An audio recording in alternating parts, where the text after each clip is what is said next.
Good afternoon. Good afternoon. Good afternoon, everyone, and welcome to the City Club of Portland, Portland's own Citizens Forum. My name is Susan Hammer, and I'm the president of City Club. Before we begin, I want to, of course, thank you for turning off your cell phones and other things that beep and ring and break into song. We have a lost credit card in the back of the room by the initials of ES. So if those are your initials and you don't have your credit card, please pick it up at the registration table. Next week's City Club is City Club's second literary event for this month. We're going to be featuring 4 Portland authors, David Byspiel, David Oakes, Matthew Stadler, and Sally Tisdale.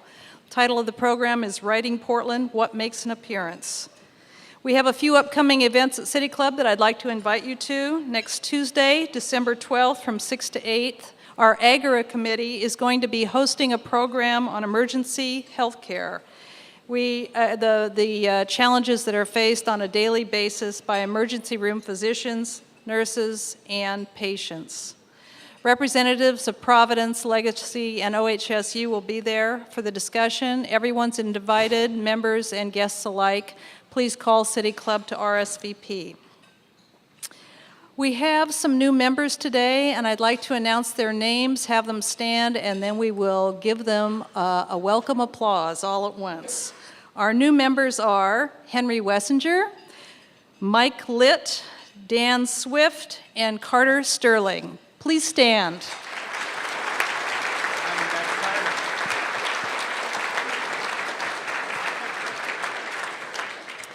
I'd also like to remind you that a gift of a membership in City Club is a wonderful holiday gift to give to a loved one or to yourself.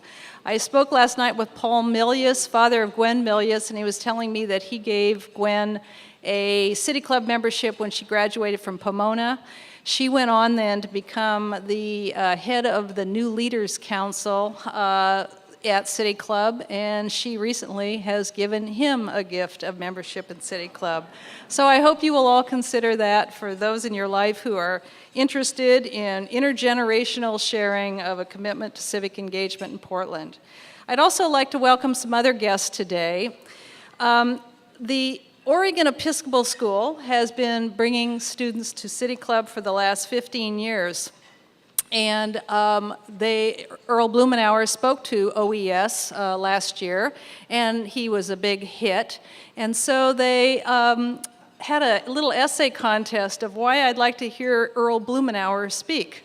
So the winners of the essay contest are all right down here today, and we'd like to welcome you.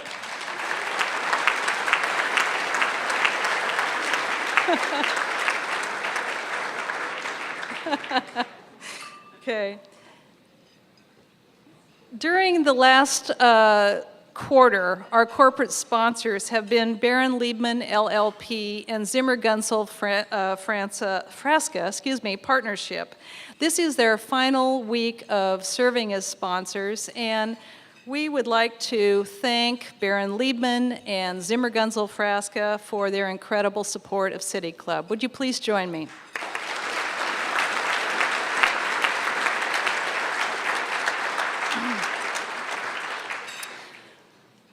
On April 19th of this year, about 1,400 wildly enthusiastic people gathered at the convention center to celebrate Congressman Earl Blumenauer's 1/3 century of public service. This all began back in the Tom McCall era, when Earl was the tender age of 23, and he was elected to the Oregon legislature, having won every precinct in his district. Since then, he has continuously been in public service, first to the Multnomah County Commission, next to the Portland City Council, and finally to the U.S. House of Representatives. I've known Earl for about 20 years, and I can tell you he thinks more about what's in the common good than anyone I know. Earl has inspired so many of us to public service, and I'm sure there are 50 people here today who would say that I am one of them. People who are in public service as volunteers, employees, employers, and elected officials. He has touched so many lives, and these are people who are working in public service all over this state and city. Earl is the policy wonk. He's the one I know who reads the Sunday Times with a yellow highlighter. Earl is the one-of-a-kind guy who rides his bike to a reception at the White House. Earl is the one who moves seamlessly from global issues to local issues, understanding how it's all connected.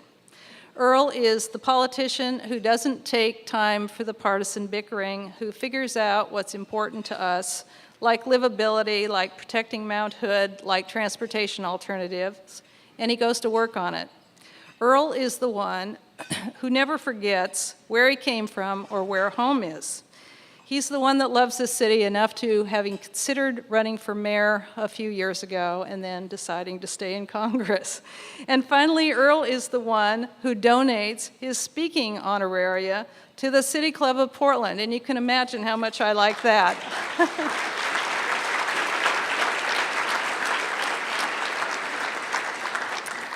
At this particular time, Earl Blumenauer is remarkably poised by virtue of the relationships he's developed with other members of Congress, his acknowledged expertise in a number of really important areas, and his seniority to make a big difference nationally and for Oregon. Please give a warm welcome to Earl Blumenauer.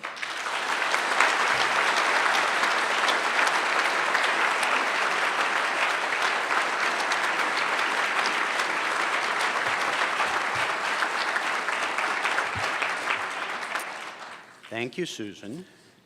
And thank you all for being here, especially our friends from OES.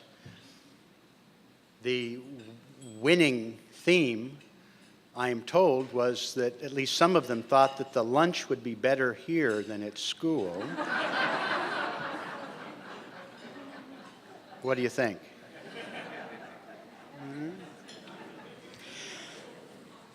Well, I can't imagine what was in their essays, but I had a marvelous time at OES, as happened last week in several classrooms here in the community. One of the reasons I think we're all optimistic about the future is, despite maybe the roller coaster sometimes we feel about education, we've got a group of kids who get it, they're focused, they ask tougher questions than you'll ever get on some of the screaming head talk shows on radio and television, and I am honored that you would take time to join all of us here today. I'm also pleased that you would take time to spend a few minutes with me reflecting on what has just happened politically at the national level, at the state level, locally, and perhaps some thoughts about what that portends for us in the year ahead. I don't know about you, but I have never been prouder of the Oregon electorate.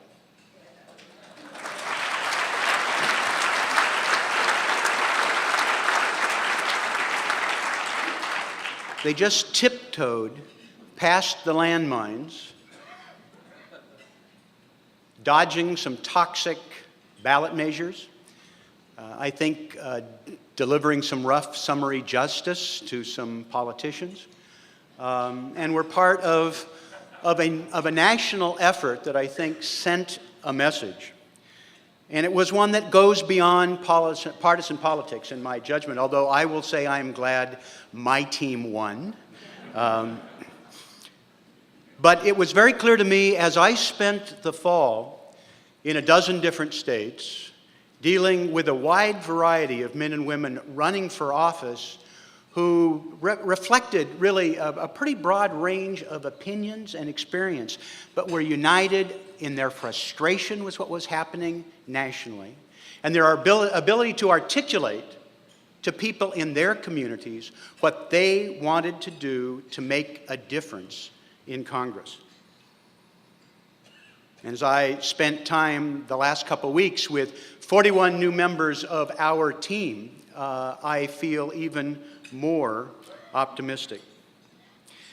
But there's a set of challenges that we all face to capitalize on what was reflected in those elections, and more important, the messages, because I think there were some very profound messages that voters were sending. And I will tell you, it is not what some of my friends who were on the floor the last couple nights in C-SPAN saying that the reason the Republicans lost is because they weren't hard-edged enough.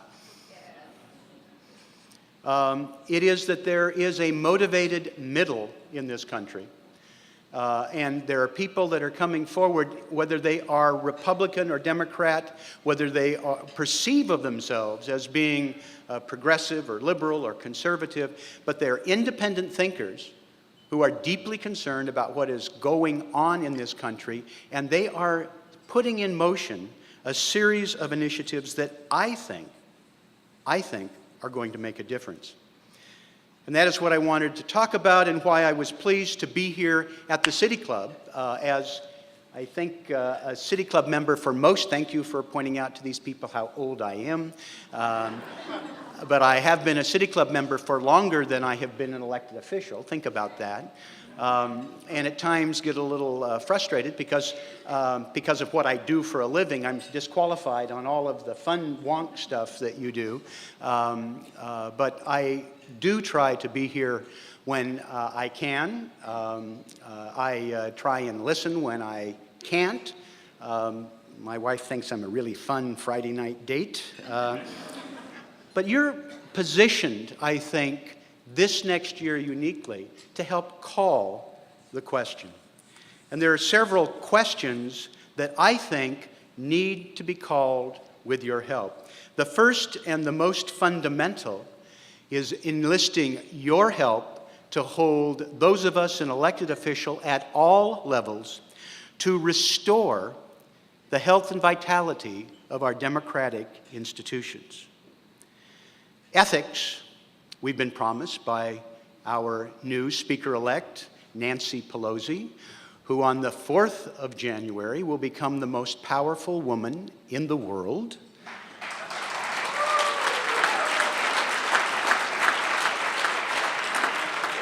Ethics is part of the start, and in a sense, it's the easiest. But there are more fundamental adjustments that need to be made.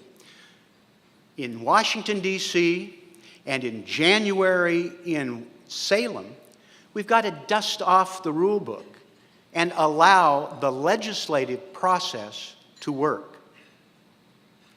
The scandal of people being frog-marched around in Washington for being abusive of the public trust and being involved with bribery and corruption starts in no small measure because there was a deliberate decision to shut down the legislative process, to limit public exposure to what was going on, to make free and open debate difficult and too often impossible.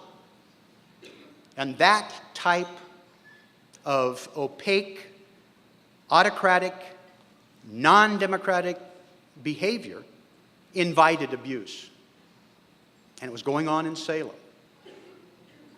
Things in terms of denying minority opinions the right to be heard and committees to function would have been inconceivable in the dim days when I served in the legislature with Tom McCall and a whole range of others, Republicans and Democrats, in positions of responsibility.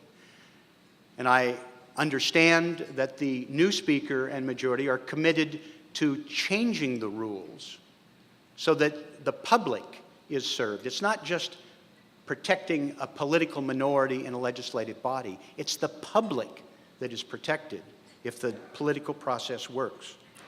It is time for us all to be involved with the restoration of confidence in the integrity of the election process. If you can get a receipt for a $20 withdrawal from an ATM, shouldn't you be able to have verification for the precious vote that you cast?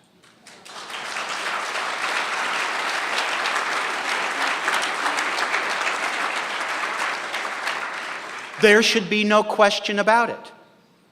Yet today, ironically, in the congressional seat of Katherine Harris, there's a 367 vote margin separating out of about 250,000 votes cast, and somehow, magically, 18,000 people were not counted in the largest county, a rate of non-vote that was about 4 times any place else in that district.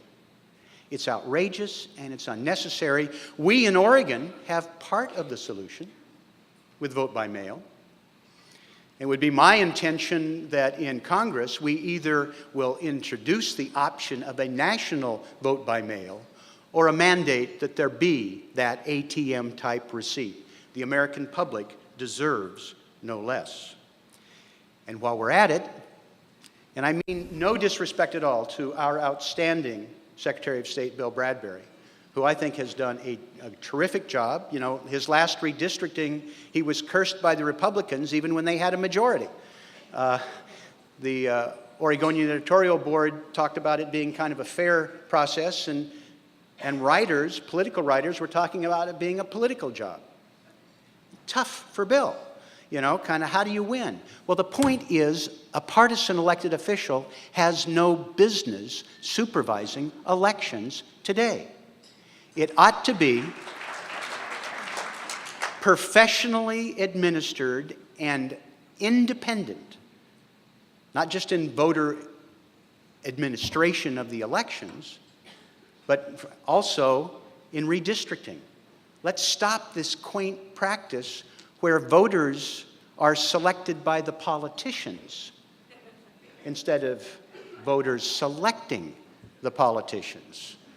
Election abuse in redistricting has resulted in the fact that we can predict safely over 300 people, absent indictment, who are going to be elected in the next election. When we have men and women fighting to bring democracy to other parts of the world, let's bring democracy back to the United States and guarantee it.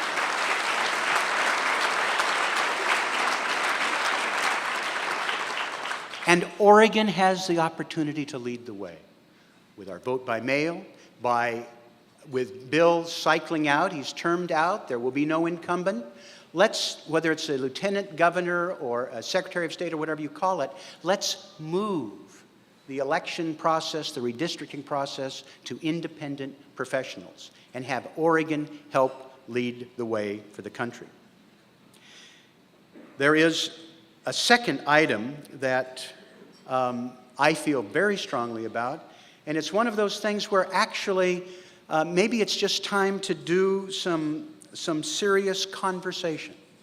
Maybe it's time that we don't rush to legislative fixes for the vexing issues of immigration, but sit down and have a serious, honest conversation in this community, City Club, in the state of Oregon, elected leaders and community leaders, and nationally.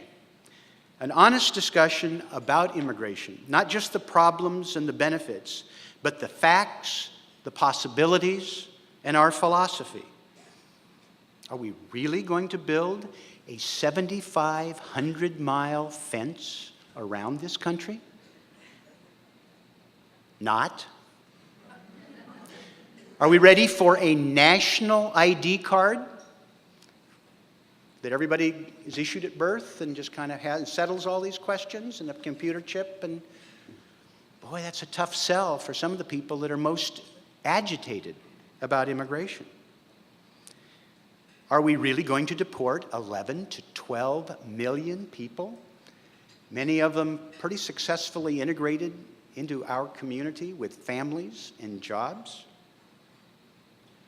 Are we prepared for the impact that will have on our quality of life here, the future of Oregon agriculture?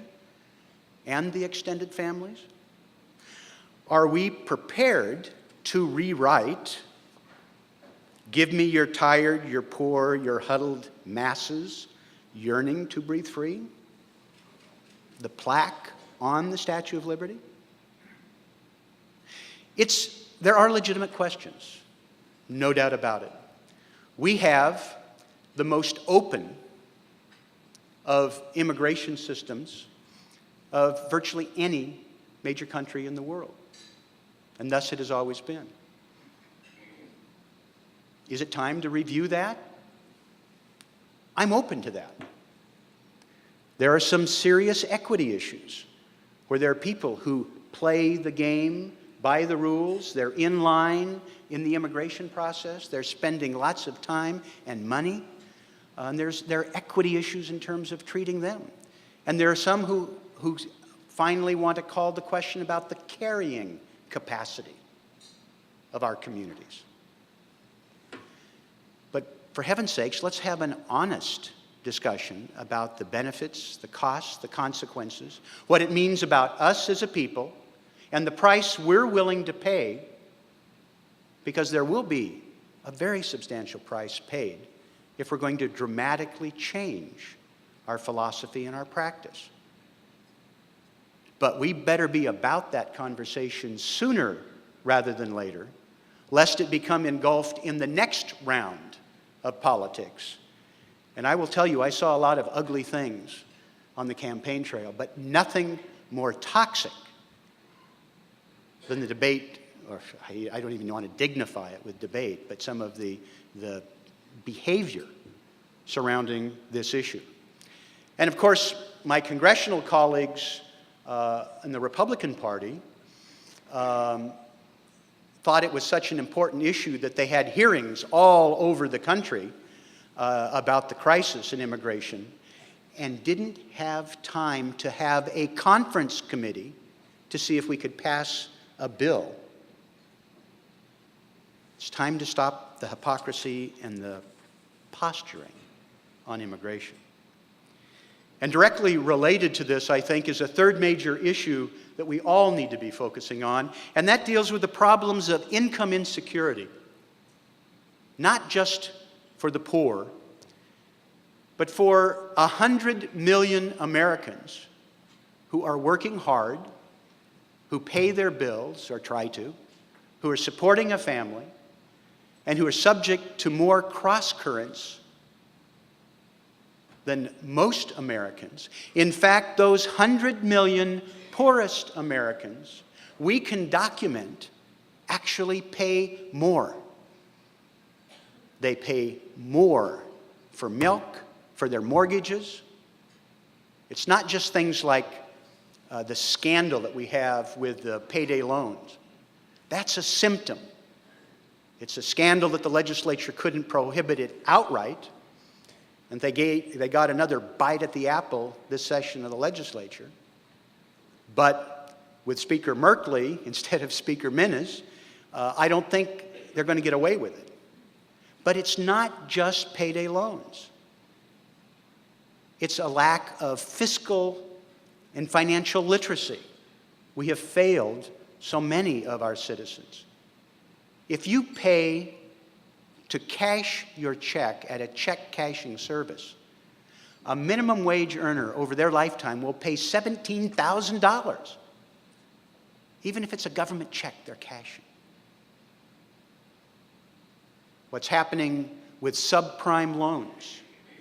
The many poor people and lower income people working hard are in fact paying more, a higher interest rate than almost anybody in this room, even though in many cases, no disrespect, they're a better credit risk because that house is their piece of the rock and they're passionate about it. Many of these people are too rich for the subsidized health care options that are available. But they work, they have some money. What they're charged in many locations for their appendectomy is more than those of you with insurance or than those of you on Medicare, or they're the only ones who pay list price. And I do appreciate that the medical community here is starting to look at some changes, but it is a symptom of what is going on in terms of these people working hard, paying more, and then Congress turns around and passes bankruptcy legislation that actually tilts against them while allowing some of the most affluent to skate. And when that corporation goes bankrupt, what priority is attached to those pensions? We need to rethink the philosophy and the practice that means that the poor pay more.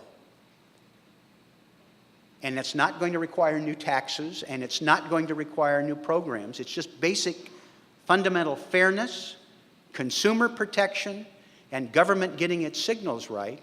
And we'll be able to boost their purchasing power 5, 10, 15, 20% or more, while promoting a sense of justice and equity. A symbol of the opportunity to be found for the future in bringing us all together, I think, is to be found in legislation that will be reauthorized in the year 2007 in Congress, the Farm Bill. And I want to actually read this. I want to be very careful about what I say, because there is an opportunity here for us to do a better job of helping all farmers, not just some, tilted to the well-off in a few states. We can be investing in the future of agriculture, in the future as much as in the past. We can, with Oregon as a model, be making more investment for sustainable agricultural practices and strengthening farm communities and their neighbors. We can help farmers protect the land and the water. We can make Oregon agriculture key partners in energy production, not just petroleum consumption. Biomass, wind, there's a lot that we can do with Oregon agriculture. It's not going to happen overnight. There are some very powerful constituencies to contend with. And there are many partners that need to be heard. But in Oregon, we have 7,000 family farmers. And I will tell you, the conversations I've been having over the last 2 years just blows me away in terms of the sophistication, the commitment, really path-breaking here in Oregon. And, you know, in order to do this right, we don't even have to spend more money. We're spending $23 billion of your tax dollars in a year of record high farm prices. Can we design a more sustainable way to spread that to half of it goes to 6 states, 85% goes to 10% of the farmers. These are mechanisms to share it more equitably and more efficiently. And it leads to my final point. I know you'll be pleased to know. And that's how we put together the pieces of a sustainable economy here in Portland, in the metropolitan area, in Oregon, to be a path breaker. Some of you know I've been sort of toying with this notion of, can we be Livability Valley? The same way that Silicon Valley married up with Stanford University and high-tech university, all sorts of exciting economic activity. We've got a higher concentration in this metropolitan area of people who get it.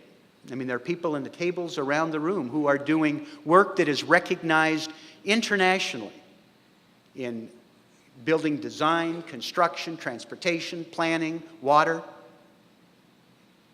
We've got BPA, PGE, PP&L now hooked up with Warren Buffett, not a bad partner, a guy who once was quoted as saying, you know, maybe give nature the benefit of the doubt. Well, they're responsible for, I think, 1% of America's greenhouse gas emissions. Maybe there's something we can do with that concentration of certified smart people here who know about energy and conservation and design and bicycles. Let me put these pieces together. We are already drawing people like a magnet around the world. And a lot of you are putting up with them, giving them tours, and let's make money off it. Let's strengthen the programs at Portland State, at OSU, at the U of O. Let's have that PCC bond measure that's going to go out, which I hope we'll all support next year. Let's have that bond measure have elements in it that not only make those campuses of Oregon's largest educational institution sustainable, but have money to put the kids to work to be able to figure out how to do it, how to install it. Those will be the very last jobs that will be outsourced. The very last. We could go on about transportation and a regional vision instead of a list of projects. We've got some tough decisions. This is not going to be easy here. We have more transportation needs than we have money by about a factor of 5. And we've got some projects that, candidly, are just going to have to, we're going to need to take a hard look at. Do we want to spend all our disposable money on an 8-lane freeway between here and Damascus, between 205 and Damascus? Do we want to spend $500 million to move the traffic congestion on 217, 2 miles down the road to I-5? I mean, these are the types of questions that the City Club can help. Metro is doing, I think, a good job trying to come to the table. We've got a great transportation commission. But these are the sorts of things that we as a community need to get our arms around and not sort of punt, even though at times that feels good. And I better stop. You kind of get my drift of where some of these things that I think we ought to do. But maybe if I haven't completely exhausted your patience and my time, let me just say a couple of words about Iraq.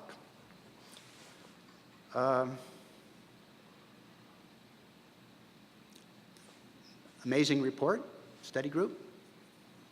You know, the emperor has no clothes. You hear it now on Fox News, MSNBC, Scarborough Country, Washington Times, Rumsfeld maybe. Part of me is pleased that the report has come forward and there's sort of this reaction, giving some of the pundits and the politicians an opportunity to kind of pivot. Maybe it'll help us change course. Part of me is a little cranky. Where have these people been? Some of you were up at the Molten Athletic Club when I debated Ken Pollock 4 months before we invaded, the guy who wrote the book, you know, Why We Should Invade Iraq. It was a year, almost to the day, after our debate that Ken Pollock apologized in his magazine article for being wrong. That was 2004. 2005. People who are now, you know, feeling hung out to dry. Why did we have an independent commission doing what I distinctly remember the U.S. Foreign Relations Committee doing in my youth on the Vietnam War?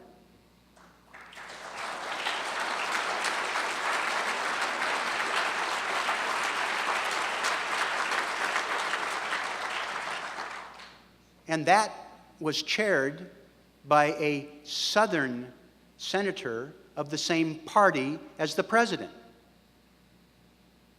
We have seen Congress be missing in action for the last 4 years.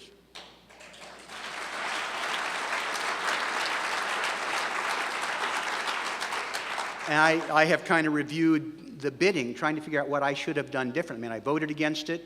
We had community forums on it. We sponsored experts coming in.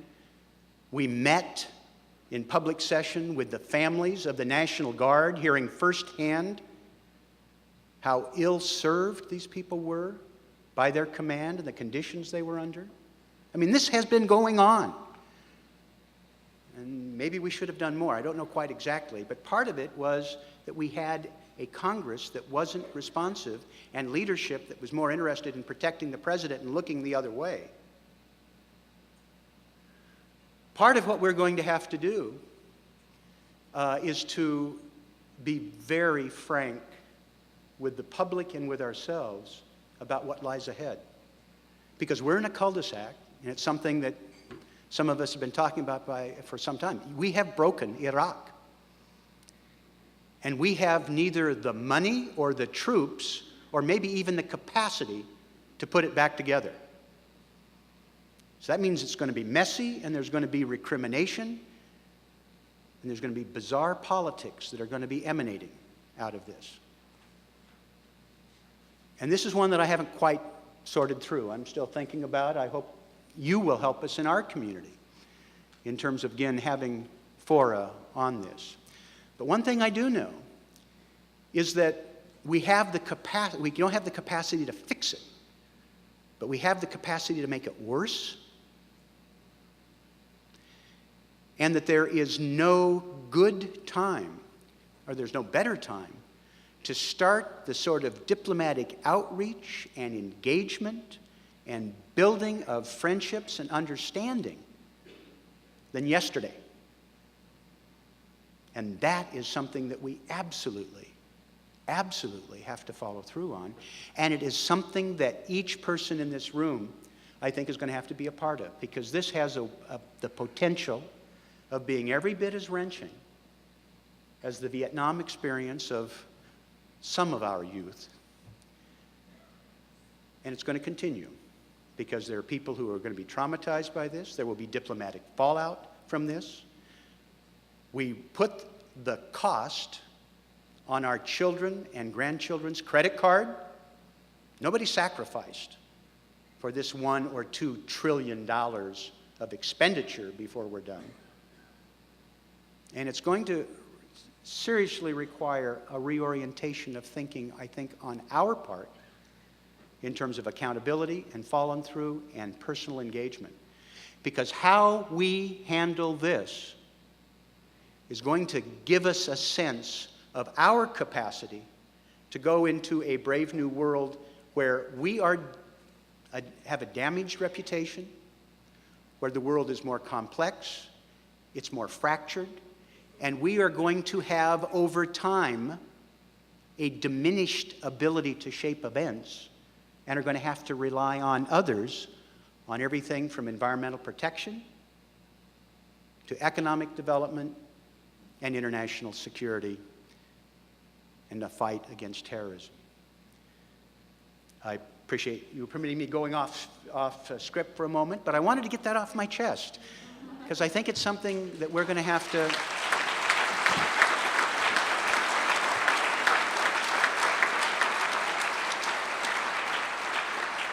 work on together. Thank you very much.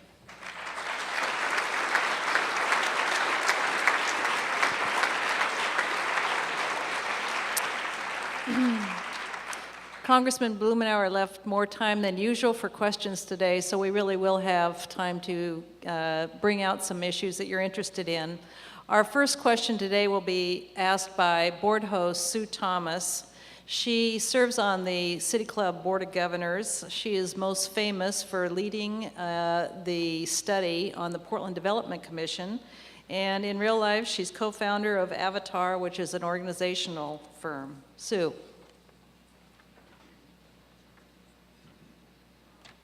Thank you, Susan. And I want to thank you, Congressman Blumenauer, for being willing to vote against the war at the beginning, one of the few who did.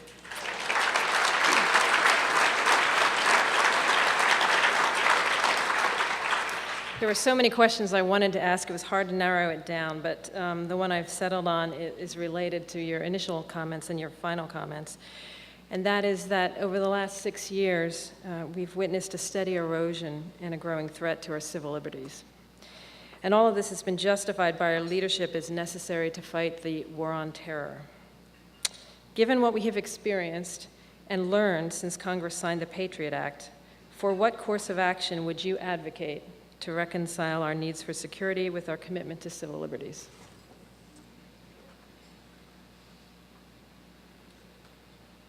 That's a great question, and I think it has, in my judgment, a simple answer. There is no conflict between our fundamental civil liberties and our work to make America safe and secure. It is a false choice to think that America needs to torture, to secretly detain, to deny due process. There is no evidence that that makes us any safer. I currently have a son traveling overseas. The extent to which we do not live up to our ideals, he is less safe. The extent to which we engage in coercive tactics, torture, lack of due process, we lose any moral standing to demand that treatment for our citizens, for our sons and daughters, our business people, our journalists. And the notion that we should be out there harvesting vast quantities of data. You know, the problem with 9/11 and the government response was not that we didn't have enough information. How many days before did the president get a report titled Osama bin Laden planning on attacking the United States? We're awash in information. I would suggest that what we ought to do is have more than 6 people in Baghdad who can speak Arabic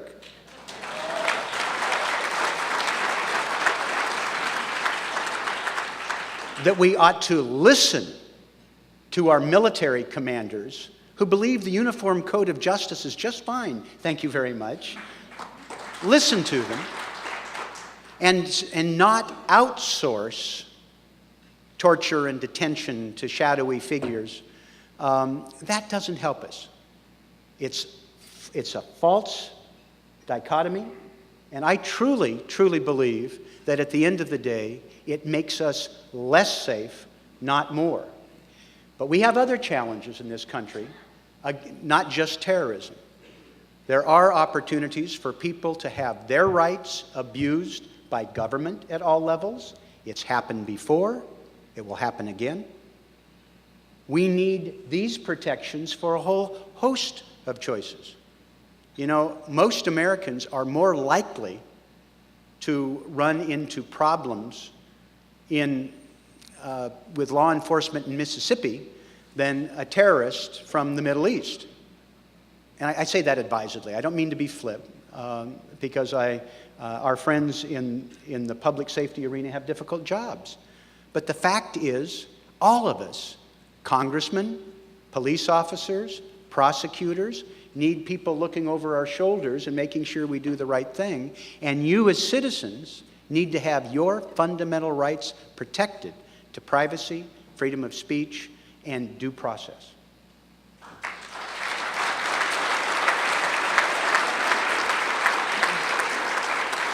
Okay, questions from the audience in City Club context. The question is 30 seconds or less. It ends with a question mark, and it is not a speech. Paul. Paul Meyer, member of the club. Most of us were, of course, delighted with the election results, and apart from the Iraq situation, believe that the American people were upset about the lack of ethics in Washington, as well as elsewhere, and civility.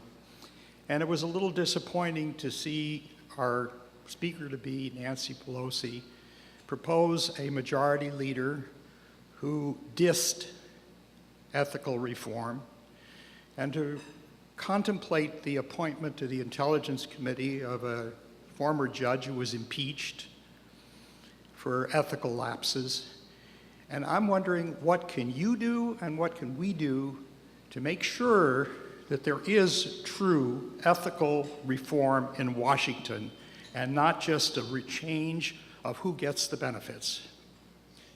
Great question, Paul.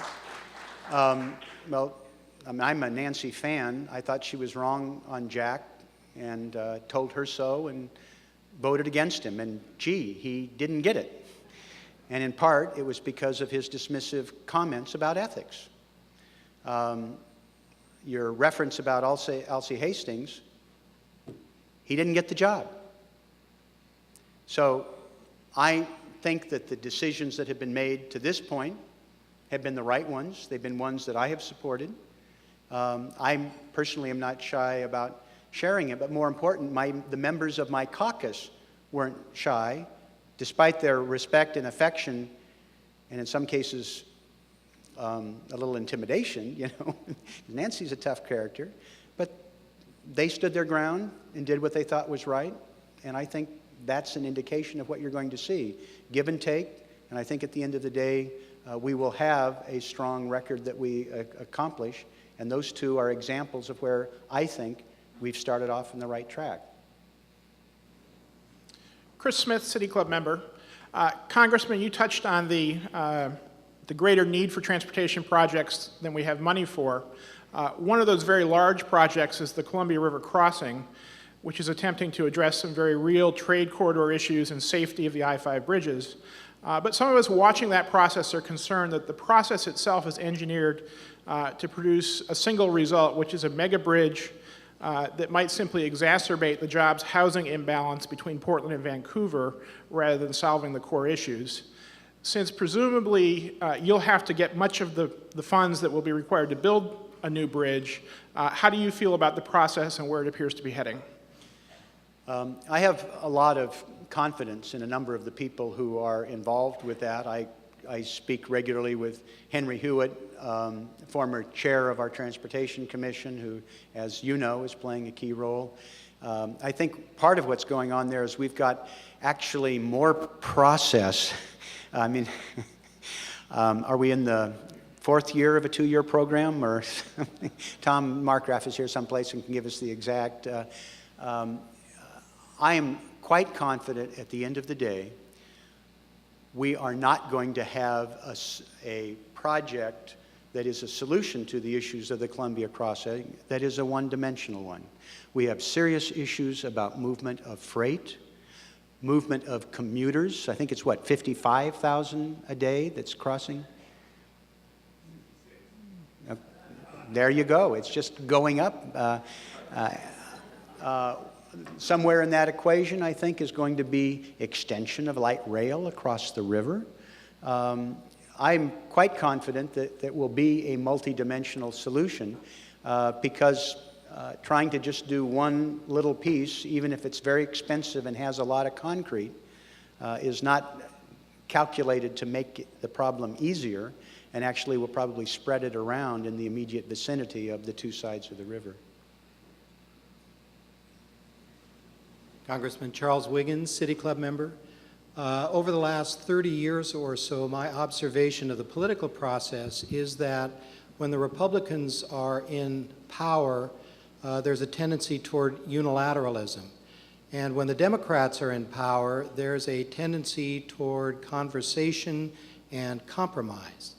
How, for those of us who have strongly held beliefs that are congruent with the Democratic Party, how are we assured that the fundamental values that we share are not going to be compromised away in that continual seesaw of unilateralism and compromise? Well, at core, it's a political process, and there will be give and take. One of the things I am pleased with my 41 new Democratic colleagues, and the many of them that I've worked with, is I think their commitment to a number of core values. In terms of what's going to happen, you're going to see in the first 100 hours stronger ethics regulation imposed. You're going to see rules that will be adopted that will open up the process in the House to be more fair. You will see the minimum wage increased for the first time in 10 years.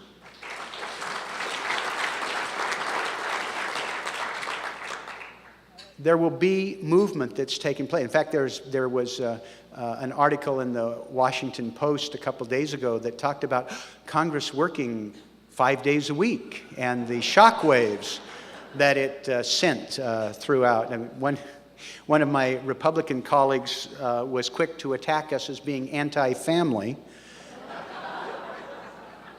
Jack Kingston from Georgia, that's eating away at family time. The Post had a great editorial yesterday asking Jack, first of all, you could move your family to Washington, and second, where exactly did you think the Capitol was when you ran for that job?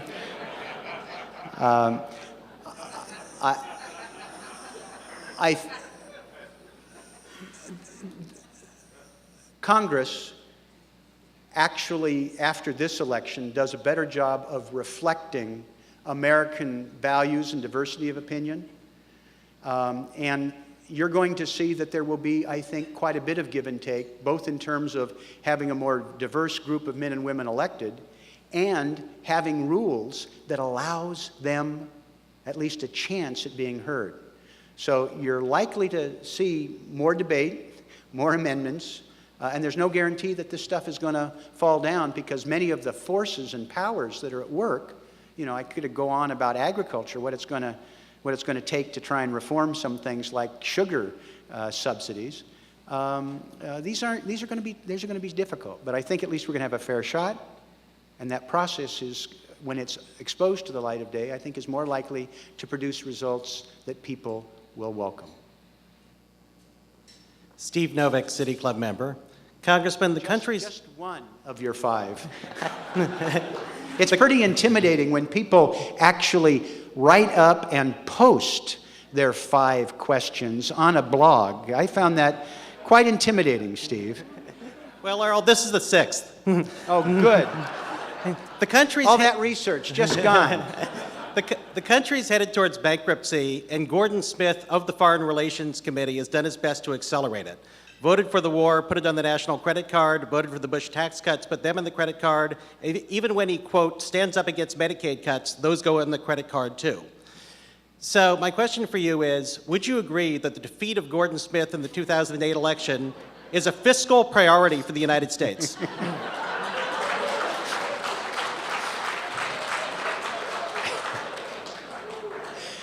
Yeah, you're right. That wasn't one of the 5 I saw in your blog.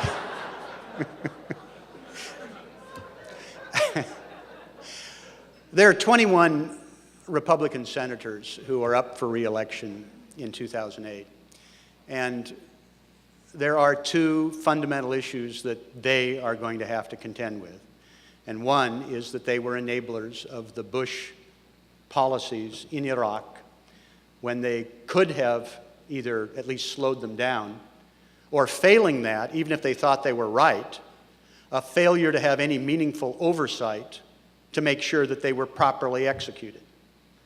That's going to be huge, and it's not going away, even if some people have last-minute conversions to that. The study group has convinced them when NPR and people in Oregon couldn't. The second issue is one of fiscal policy and discipline. We have reached a point where the number one policy of the Republicans who have controlled Congress for almost all of the Bush years was to reduce the tax burden on the top 0.1%. The Paris Hilton Tax Relief Act. There were efforts to kick the can down the road on the real tax. There are two serious tax problems. One is that there wasn't a rebalancing to deal with the problems of the 100 million that I talked of a moment ago. There are people in this country who are too poor to get the child tax credit. Think of that. They make less than $12,000 a year. They're too poor. And then the people at the other end of the spectrum, remember the millionaire's tax? The alternative minimum tax was a millionaire's tax in 1969. It was designed because there were a few dozen millionaires in today's dollars that didn't pay any federal tax at all. So we got the alternative minimum tax. And we got the alternative minimum tax, and we got the alternative minimum tax. And it's turning into a tax beast.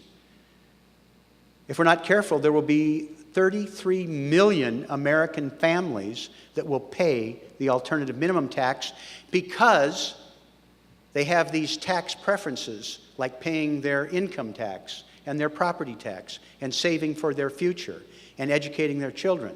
It throws them in the alternative minimum tax. People who make $75,000 to $500,000 a year, that should have been a priority to fix. And the failure to fix an inequitable tax that for many people will cost them more to compute than the tax they will pay, and the failure to deal with the real problems of low income, while basically not having aggressive enforcement of our existing tax laws, is going to be something that's going to, those 21 Republican senators are going to have an opportunity to justify. Ray Polani, a City Club member. Congressman Blumenauer, energy, economics, sustainability. Will finally this Congress rediscover rail and alternative transportation and fund it appropriately?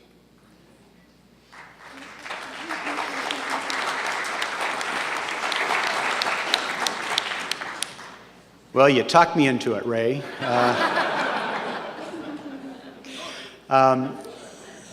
There are several things that I hope this next Congress will do. Laying the foundation for the reauthorization of the Surface Transportation Act, which expires in 2009. Starting now to make sure that we go back in the spirit of Daniel Patrick Moynihan, the senator from New York who in 1991 inspired the iced tea legislation. One of the things I've been doing as I've been going around is talking to people about what should be in that next bill. That we should have equal treatment for transit and road projects. By all means, be cost accountable for your transit project, but let's apply the same standards to an intersection. Thank you very much. Let's have a uniform match ratio for all transportation projects. So that they're all treated and you're not having fiscal benefits, to try and push. Let us have some priority, actually, for things that reduce congestion, reduce air pollution, and that encourage energy conservation. One of the first things I think will happen in the new Congress is revisit the billions of dollars that were given to the most profitable corporations in the world to sell the most profitable product. The last things we need to do for the oil companies is give them billions of dollars and let them weasel on their royalty payments.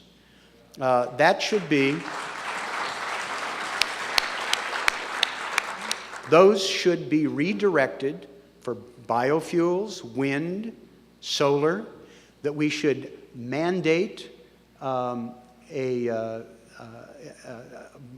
higher fuel efficiency standards. We should make sure that the federal government models the behavior. An aircraft carrier gets 17 feet to a gallon. Let's have the federal government model what it's going to do in energy conservation.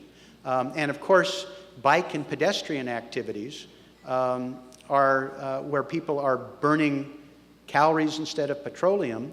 Maybe we'll get them a little tax equity as well. One more quick one. And Amtrak, yes. My name is Judith Rooks. I want to ask you a question about international policy. My husband and I recently came back for a month in the Middle East, in Jordan, Israel, Palestine, Syria, and Lebanon. And when we were in southern Beirut, we went to the place where,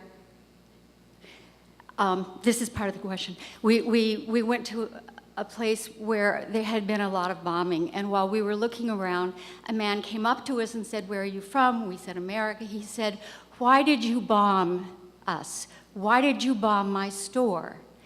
And it was clear to us that many people in the Middle East do not distinguish between what Israel does and what America does. What is your take on the role of the Palestinian-Israeli conflict and its role in our international policy? I think one of the elements that I feel was very important with the Iraq study group was looping back to the larger diplomatic and security situation throughout the Middle East. It's difficult. It's been a difficult role for the United States practically and politically, but the United States needs to be engaged in trying to be the honest broker to try and help deal with peace between the Palestinians and the Israelis. We need to be talking to the Syrians. The notion that we, given our checkered history with Iran, where we've made all sorts of mistakes for over 50 years, that we're not reaching out to them to try and figure out how to talk to them. It doesn't help, I have found, dealing with 4 teenagers over my life, not to talk to them when they're, surly and cranky. There's never a good time to start that. And when you go in after you're forced to, they have the least leverage. So I think we need to have broader diplomatic engagement with all of those players, and the United States need to be spending more time on the difficult diplomacy and less time on sort of flexing our military muscle in Iraq.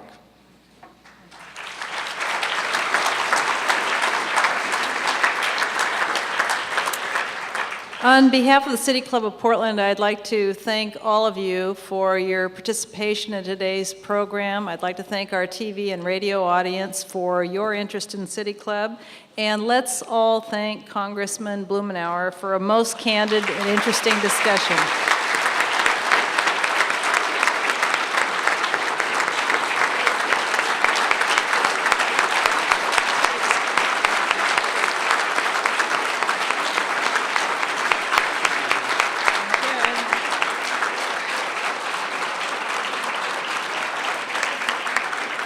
And we are adjourned. Thank you.